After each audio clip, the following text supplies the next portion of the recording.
सामाजिक आर्थिक राजनीतिक जीवन भाग एक कक्षा 6 प्रश्न और उत्तर की श्रृंखला में विविधता की समझ। भारत क्या है? विविधताओं का देश है और यहाँ पर बहुत सारे धर्म के लोग रहन सहन, खान पान, वेशभूषा और जीवन यापन करते हैं।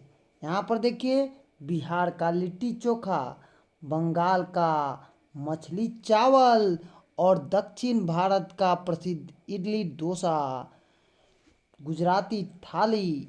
भारत का जो यहाँ पर सांस्कृतिक विविधताएं हैं, जो राज्य विविधताएं हैं, उसको इस पाठ में शामिल किया गया है। बिहार का छठ पर्व, झारखंड का सरहुल मनाते हुए लोग, यहाँ पर देखिए केरल में ओणम और पंजाब में लोहड़ी पर्व। तो प्रश्न और उत्तर की श्रृंखला में हम आज भारत की विविधताओं की चर्चा करते हुए इस पाठ का विविधता की समझ प्रश्न और उत्तर बिहार बोर्ड कक्षा 6 के विद्यार्थियों के लिए महत्वपूर्ण श्रृंखला में लेकर आए हैं। पहला प्रश्न, तो पहला प्रश्न क्या है? पहला प्रश्न है, क्या आपने किसी के साथ भेदभाव होते हुए देखा है? उदाहरण के साथ बताइए। तो हमने देखा है, इसको हम इस प्रकार से उत्तर करेंगे। हम सबसे ज़्यादा भेदभाव अपने समाज में, अपने आसपास में देखते हैं। हमारे समाज में जाति, धर्म, अमीर गरीब, रंग, लिंग इत्यादि के आधार पर जो भेदभाव होता है, और आज भी हमारे ग्रामीण जीवन में इसे देखा जाता है। यहाँ पर आज हम भेदभाव लिंग के आधार पर होते हुए भ्रूण जांच के साथ लिंग पता करवाया जाता है। हमारे यहाँ भी ये चीज़ें होती हैं। कन्या होने पर उसे हत्या कर दी जाती है। हमारे आसपास अगर किसी परिवार में पुत्र जन्मता है तो लोग खुशी मनाते हैं, अगर पुत्री जन्मती है तो लोग व्याकुल हो जाते हैं, रोने लगते हैं। तो परिवार की मानसिकता है कि वह पुत्र को हर सुविधा उपलब्ध कराए, लेकिन पुत्री को वह घर की चार दीवारी में बंद कर रखना चाहते हैं। पुत्री को उतनी तवज्जो नहीं देते हैं जितना पुत्र को वह देते हैं। पुत्री को बोझ समझते हैं क्योंकि वह दूसरे की अंगना जाने वाली होती है।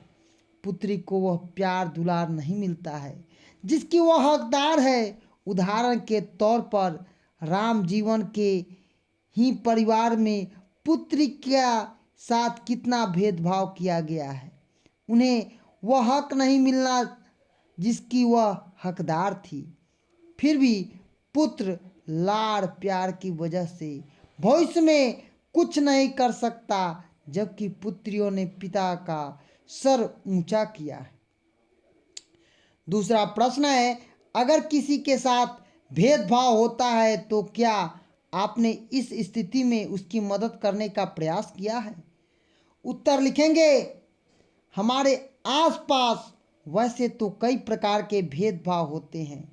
मेरे बगल में एक लड़की की शादी हो रही थी जिसकी उम्र 18 वर्ष से कम थी, अर्थात वह नाबालिग थी। कानून यह अत्याचार था कि मैंने अपनी सभी सहेलियों के साथ मिलकर पुलिस को इसकी जानकारी दे दी, जिससे उस नाबालिग की जिंदगी बर्बाद होने से बच गई। तीसरा प्रश्न है, आपकी समझ में इस समाज में किस प्रकार का भेदभाव है? उत्तर लिखेंगे, हमारे समाज में विभिन्न प्रकार के भेदभाव हैं। लैंगिक भेदभाव है जिसमें लड़का लड़की के बीच भेदभाव होता है। निषाद और समान वर्णों के बाद उच्च और निम्न वर्गों में भी भेदभाव होता है। हमारे यहाँ उच्च जाति के लोगों को मंदिर में प्रवेश करने की इजाज़त होती है तथा नीच जाति के लोगों को गांव में अंदर आने की इजाज़त नहीं होती है। अमीर तथा गरीब के बीच का भेदभाव हर जगह नजर आता है। चौथा प्रश्न है, समाज में भेदभाव क्यों होता है?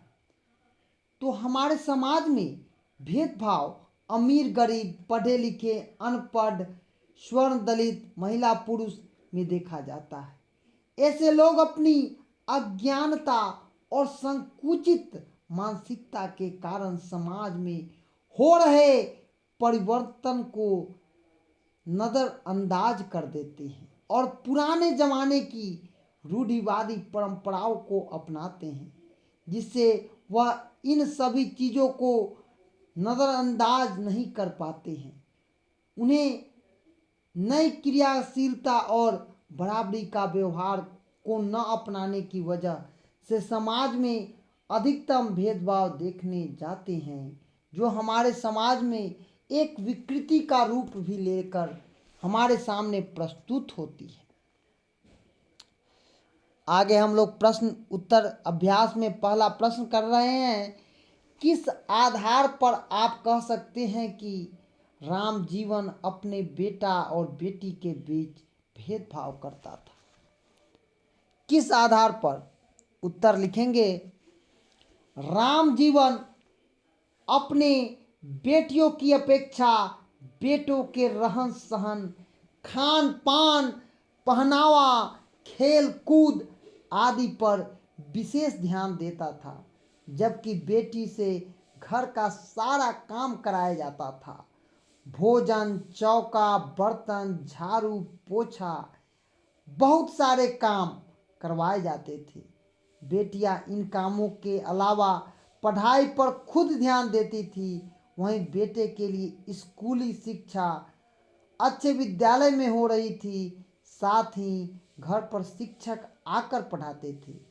इस तरह राम जीवन बेटी की अपेक्षा बेटों का बहुत ज़्यादा महत्व देता है, क्योंकि हमारे समाज में पुरुष प्रधान समाज है।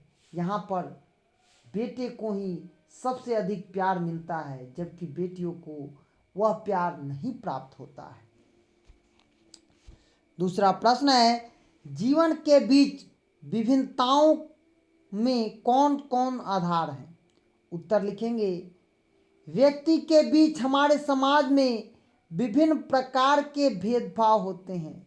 लैंगिक भेदभाव, जिसमें लड़के या लड़कियों के बीच जो विभिन्नताएं हैं, वह समान वर्णों के बीच में भेदभाव, अमीर गरीब, पढ़े लिखे अनपढ़, ये सभी समाज की विभिन्नताएं हैं जो हमारे समाज को विकृत करने का काम कर रही है और करती रहेंगी। तीसरा प्रश्न है, भारतीय संविधान में 8वीं सूची में कितने भाषाओं का उल्लेख किया गया है? तो भारत विविधताओं का देश है। यहाँ 8 धर्मों के लोग रहते हैं और यहाँ पर बहुत सारे भाषाएं हैं। उसी प्रकार से भारतीय संविधान 8वीं सूची में केवल 22 भाषाएं सूचीबद्ध की गई हैं। कितनी की गई है? तो 22। चौथा प्रश्न है, आपके विचार में बिहार की समृद्ध विविधता व विरासत आपके जीवन को बेहतर कैसे बनाती है? उत्तर लिखेंगे, बिहार की विविधताओं से भरा है। यहाँ अलग अलग भाषा के लोग रहते हैं। उनके खान पान, वेशभूषा, रीति रिवाज, पर्व त्योहार वो सब भिन्न हैं। यहाँ के लोग बिहार के लोग जब भारत के अन्य राज्य में जाते हैं, जैसे दिल्ली, मुंबई, पंजाब, हरियाणा, असम, बंगाल अथवा व्यवसाय करते हैं, उन्हें कई हद तक अपनाने की कोशिश भी करते हैं। इन सभी चीज़ों से एक दूसरे का सम्मान करते हैं, उन्हें अपने जीवन में लाने का भी प्रयास करते हैं। यह बिहार की समृद्ध और विविधता की विरासत है, हमारे जीवन को काफ़ी हद तक प्रभावित करती है, क्योंकि बिहार के लोग हर देश, हर राज्य, हर टोले, हर कस्बे में फैले हुए हैं और उनकी संस्कृति उनमें एक नई जान भरती है। पांचवा प्रश्न है, आपके अनुसार जिस व्यक्ति के साथ भेदभाव होता है उसे कैसा महसूस होता होगा? उत्तर लिखेंगे, हमारे अनुसार जिस व्यक्ति के साथ भेदभाव किया जाता है वह व्यक्ति अपने को संकुचित इस समाज का अंग नहीं मानता है, जिससे उसकी अवहेलना कम हो और वह मानसिक रूप से परेशान है। हमें किसी भी व्यक्ति के साथ भेदभाव, जाति, धर्म, रीति रिवाज, प्रथा ये सब नहीं करना चाहिए, जिससे कि वे परेशानी का सामना करना पड़े। आज समाज में लोगों के साथ बराबरी का व्यवहार करना चाहिए, जिससे नए समाज का विकास हो। सभी प्रकार की विविधताओं की समाहित करते हुए राष्ट्र की एकता को कायम रखना चाहिए, जो कि हमारे देश में इसकी बहुत ज़रूरत है। छठा प्रश्न है, दो व्यक्तियों के चित्र करें जिसके भेदभाव, असमानता के विरुद्ध काम किया। तो उत्तर लिखेंगे, एक हमारे महात्मा गांधी और दूसरे बाबा साहब भीमराव अंबेडकर। सातवां प्रश्न है, 5 लड़कियों के नाम एकत्रित करें जिसने अपने देश का नाम रोशन किया। तो पहले कल्पना चावला, किरण बेदी, सरोजनी नायडू, मदर टेरेसा और इंदिरा गांधी। आज हम लोग सामाजिक, आर्थिक व राजनीतिक जीवन, विविधता की समझ प्रश्न और उत्तर किए हैं, जो कक्षा 6 के विद्यार्थियों के लिए अति महत्वपूर्ण होगा। इस पाठ का अध्ययन हम लोग किए हैं। विविधता की समझ प्रश्न और उत्तर। चैनल को लाइक करें, सब्सक्राइब करें और इसी तरह से हमें प्यार देते रहें। धन्यवाद।